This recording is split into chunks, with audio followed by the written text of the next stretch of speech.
Hi, everybody. I'm Dr. Nicole Gino-Vardy, and I'm so pleased to be here with you as your instructor for English 3085, which is Introduction to Rhetoric and Composition. Guys, I am really excited about this course. Rhetoric and Composition is a discourse community and a discipline in which I myself am a professional scholar. So, this is a subject area, a topic, a whole discipline that is incredibly exciting and interesting to me because this is where I do all of my scholarly work. In this course, I want to give you a survey or a brief overview, or as much as we can get to in 15 short weeks, about this incredibly interesting, diverse, challenging, fun, and quirky discipline. We're going to talk about some of the historical context of rhetoric and composition. It's kind of this weird, cool two-name discipline, rhetoric and composition. We're going to talk about some of the key moves that have come about within the discipline.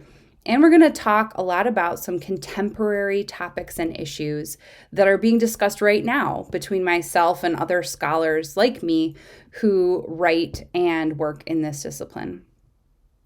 So there's going to be a lot of fun stuff. In this video, I'm just going to give a quick overview to our Canvas site, and I'm going to talk a little bit about the syllabus. And then keep your eyes peeled later this week for a week 1 instructor video and announcement that'll come out hopefully by tomorrow. All right, I'm going to switch over to our Canvas view and we'll get right to it. Okay, so here's our Canvas shell. This is going to be our classroom for the semester, and you may have already kind of given it a once over, looked at some of the materials here. There's a quick overview, a little bit about me. There's our syllabus, which we're going to talk about in a minute. An ask and answer board. If you have any questions about like the nuts and bolts of the course, feel free to post them here. Some student support resources. And then I want to bring your attention to the organization of the Canvas site because everything is organized according to weeks. So each module is its own week. At the top of each module is an overview schedule of what we're going to be doing that week, and we'll look at that in a second.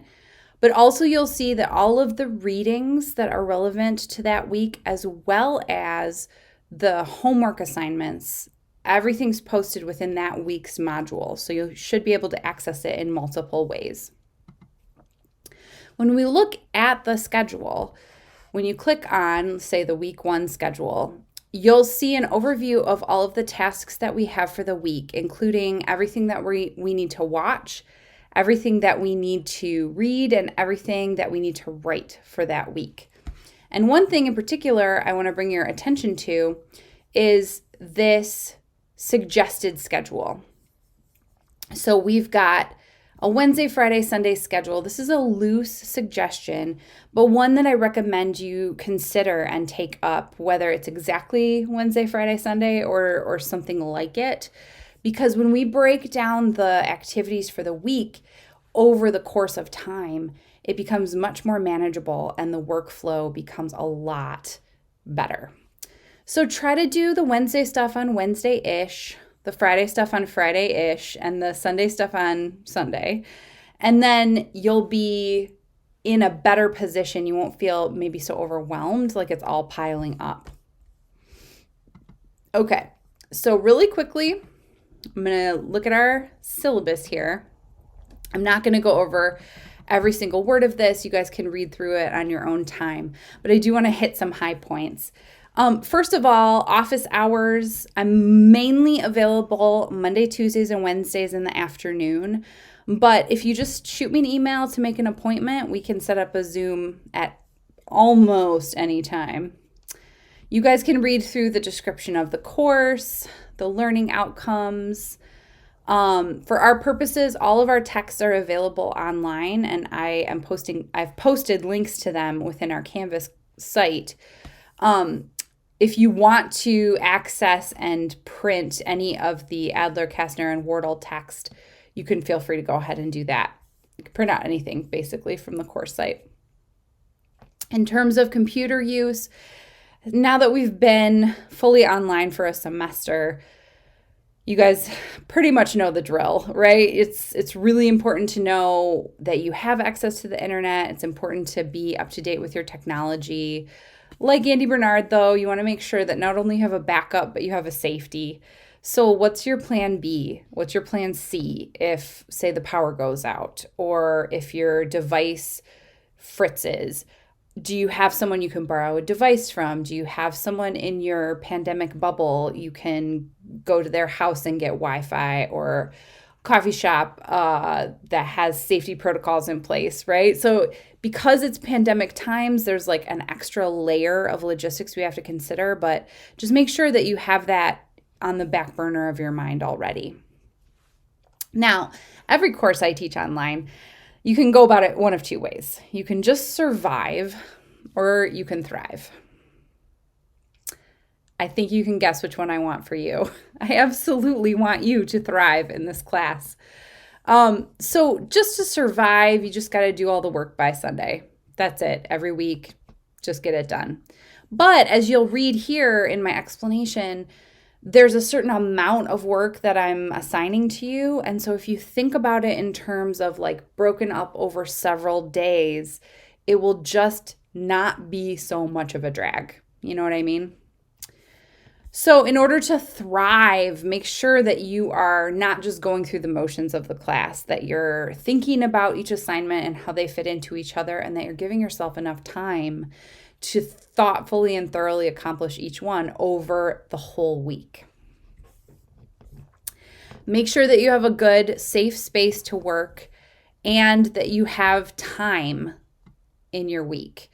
Now, I don't know if you've seen The Last Kingdom yet, but if you haven't, you should absolutely watch it.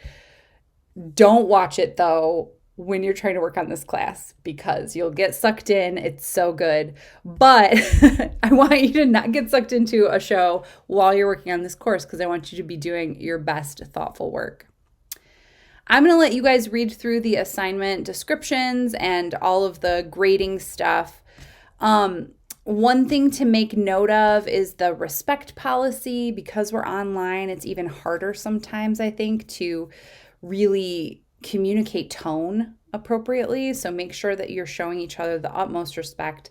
With Wayne State students, you guys always go above and beyond. So I have full expectations that you guys will be incredibly collegial and collaborative. There's a list of student support services. One of the best ones is just communicating with me. Like, I don't know what I don't know. And so the more you can keep in contact with me about what might be going on, or if you're having difficulties, either if it's logistical and technology based or if it's with the content of the course, please just let me know, because then we can get a conversation going about how we can get through whatever challenge it may be. Okay, so there's a brief sketch of all of the weeks, and you can see that there's pretty much like one main writing assignment due each week. So keep that in mind, that like this writing should be of a high caliber in terms of, not that it needs to be like the most beautiful, heartbreaking prose ever, but I'm looking for thoughtful engagement with the readings, the topics, and if it's something like a discussion where you're sharing stuff with classmates, a really good, positive, and productive engagement with your classmates as well. Okay, so I'm going to pull back to the full view and close out this video. So I'm looking forward to working with you this semester on all of the cool content that we're going to be engaging with. Please shoot me an email if you have questions about the syllabus or any aspect of our course, or you can post to the Ask or Answer board. Let's have fun this semester. Bye, everybody.